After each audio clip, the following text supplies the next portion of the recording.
जय श्री राम भक्तों, जय श्री बालाजी महाराज, जय माता की। कैसे हो आप सब? आशा करते हैं कि सभी जो हैं सुरक्षित ही होंगे और बालाजी महाराज माँ अम्बे की कृपा भी सभी के ऊपर बनी हुई है। यही हमेशा आप सभी के लिए दिल से कामना।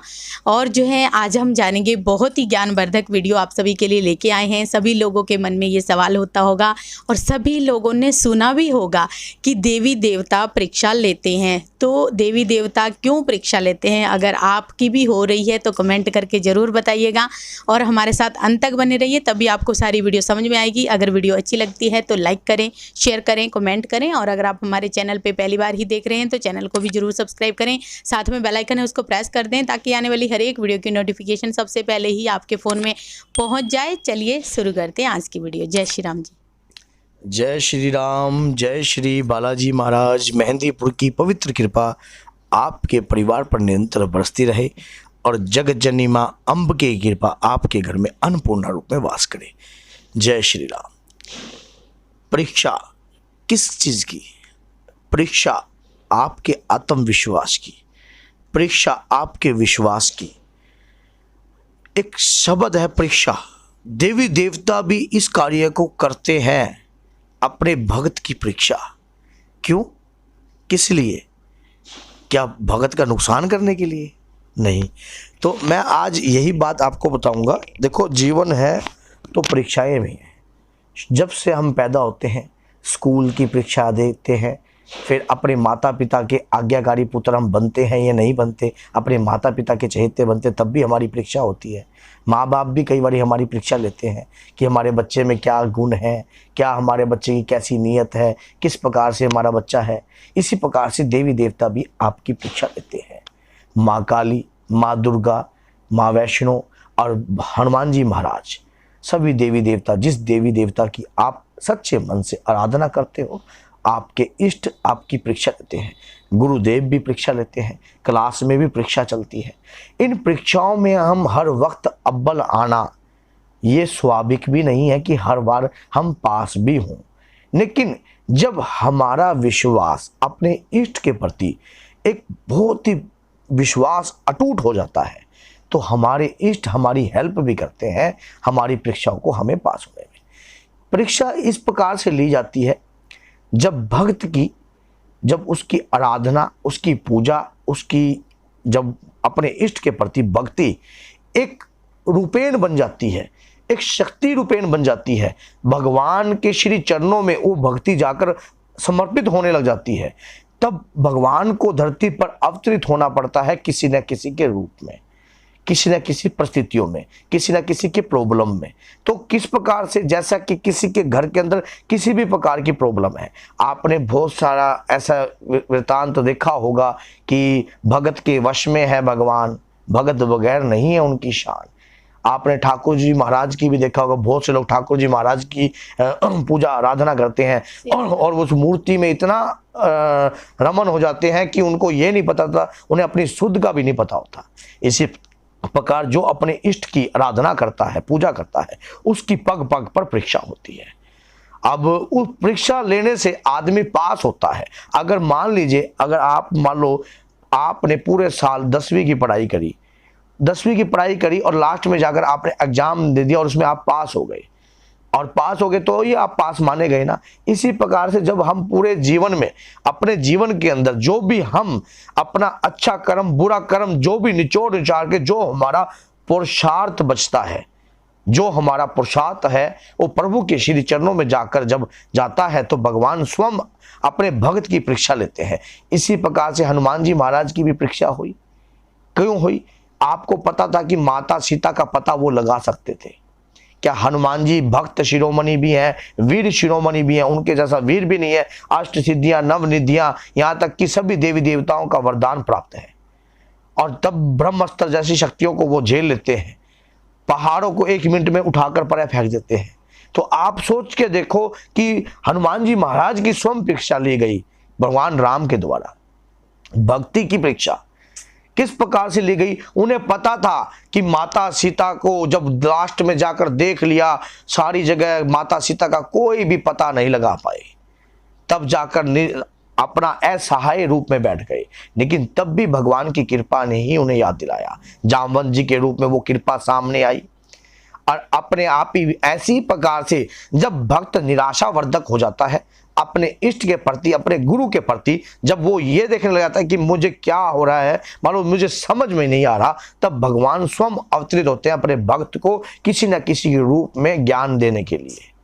और उस भक्त के रूप को जब ज्ञान प्राप्त होता है और उस रूप से, तब उसके जो चक्षु हैं वो अपने आप ही खुल जाते हैं। महाभारत के युद्ध में आपने स्वयं देखा, भगवान श्री कृष्ण ने एक वाणी में बोला, क्या मारने वाला भी मैं, पैदा करने वाला भी मैं, लड़ाई युद्ध में भी मैं हूं और शस्त्र उठाने वाला भी मैं हूं। तू दांडीव नहीं चलाएगा तब भी ये मरेंगे, तब भी ये मरेंगे, क्योंकि ये मेरे द्वारा मारे ही गए हैं, मेरे द्वारा मर ही गए हैं। पैदा करने वाला भी मैं ही हूं और मारने वाला भी मैं ही हूं। ये तो तेरी परीक्षा है मूर्ख, ये तो तेरी परीक्षा है। खड़ा हो, सामने जो पितामह है वो तेरा पिता नहीं है, जो तेरा पिता है उसको तू पहचान नहीं रहा है। ये भी तेरी परीक्षा है। जिस कहता है कि जिस भगवान श्री कृष्ण के कहने से उन्होंने जब देखा कि जिसके रथ पर मान लो भगवान स्वयं वासुदेव बैठे हों और वो दांडीव छोड़ दे, ये भक्त की परीक्षा होती है अनगिनत रूप में। कई बार हम ऐसी परिस्थितियों में डूब जाते हैं, ऐसी ग्रस्त जीवन में, ऐसे हालातों में आ जाते हैं, पाई पाई के लिए मुहताज हो जाते हैं, कर्जा सिर के ऊपर हो जाता है, पत्नी के साथ विचार नहीं बनते, बच्चा आज्ञाकारी नहीं होता, मुंह पर मुंह की तू तू मैं चलती रहती है, बाहर समाज में भी इज्जत नहीं प्राप्त होती। ऐसी ऐसी कई बार, और लेकिन हम भक्ति भाव जो है कंटिन्यू कर रहे हैं, लेकिन फिर भी हमें सम्मानजनक जिंदगी नहीं प्राप्त हो रही।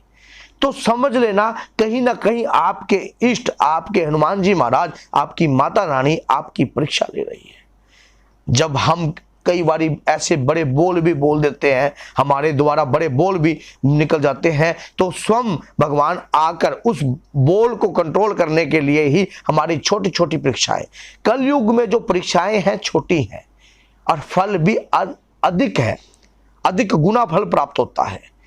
इन परीक्षाओं से आपको तनिक भी नहीं घबराना चाहिए। मैं आपको एक छोटा सा टोटका बताऊंगा। जब भी आपकी परीक्षा ली जाए, मान लीजिए अगर आपने एक संकल्प ले लिया कि मैं 41 दिन की पूजा कर रहा हूं और 41 दिन की हनुमान जी महाराज की साधना कर रहा हूं, या 21 दिन की मां दुर्गा की कृपा की प्राप्ति के लिए साधना कर रहा हूं, तो आपकी परीक्षा स्टार्ट हो गई। पहले दिन, दूसरे दिन आपके अंदर वो जज्बा और वो लगन जो है बेहतरीन रूप से निकल के आएगा। जब आप मिड में पहुंच जाओगे तो आपको एक किस्म का मन में इस प्रकार से विचार आएंगे, क्या पता मूर्ति के प्रति विचार गलत आ जाए, क्या पता इष्ट देवता के प्रति भी विचार गलत आ जाए, क्या पता गुरु देवता के प्रति भी विचार गलत आ जाए। जब आप पूजा करोगे, क्या पता ऐसे अदृश्य, ऐसे सीन दिखने लग जाएंगे। जब आप उस पूजा को करोगे तो आप कहोगे ये क्या हो रहा है, ऐसा क्या हो रहा है, कोई ना कोई चीज मुझे रोक रही है, क्या मेरे शरीर पर संकट है?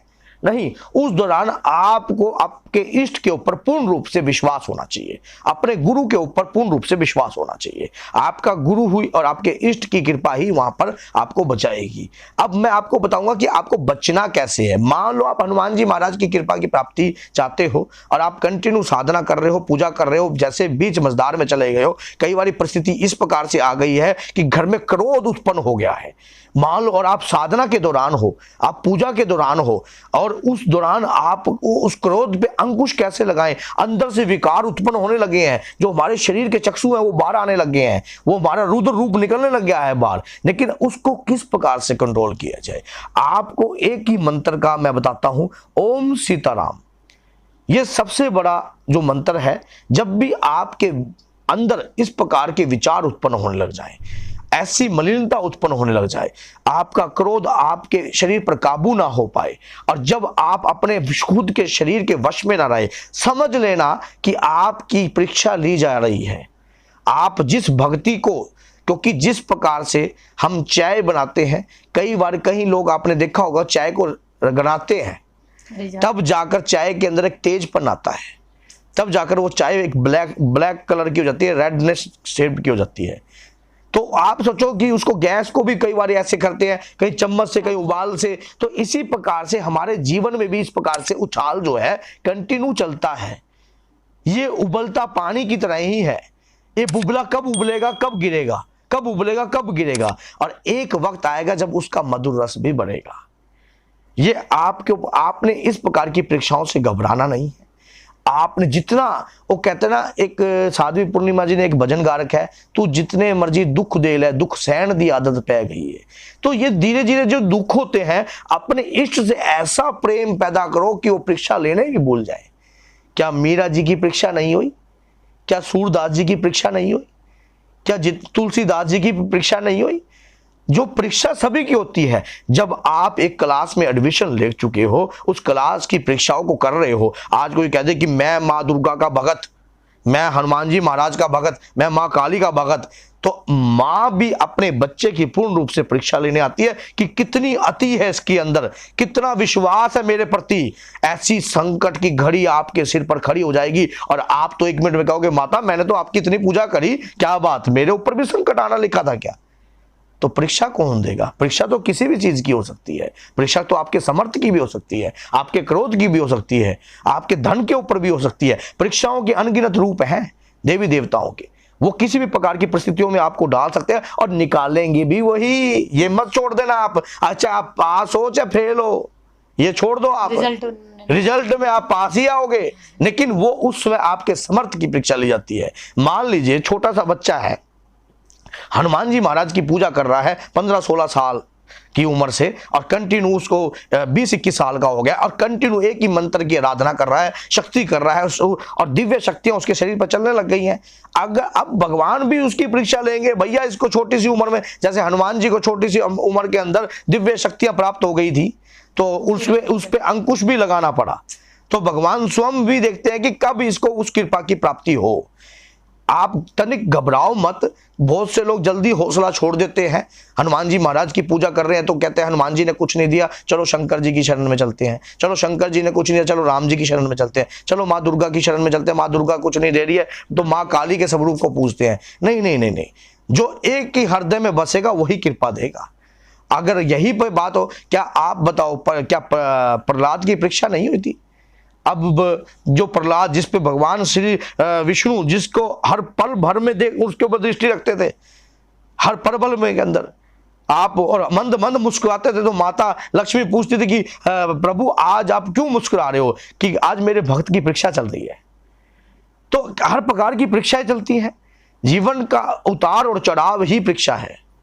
जीवन के अंदर अच्छा बुरा ही परीक्षा है। घबराना नहीं है, निश्चित विश्वास होकर अपने इष्ट की, चाहे दुर्गा माता की कर रहे हो तो उसी इष्ट की आराधना कीजिए। जब भी ऐसे विचार आते हैं, कष्ट आता है, दुगनी जोड़ पर चोट मारिए।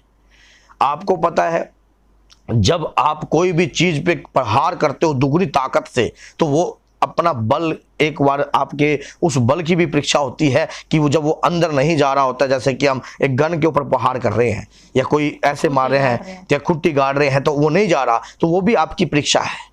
या जहां आगे कुछ अवरोध आ गया, अवरोध नहीं आया, वो परीक्षा आ गई, कष्ट आ गया जीवन के अंदर। ऐसे चलते हुए जीवन में अनेक प्रकार के कष्ट हो सकते हैं, बच्चों से भी उत्पन्न हो सकते हैं।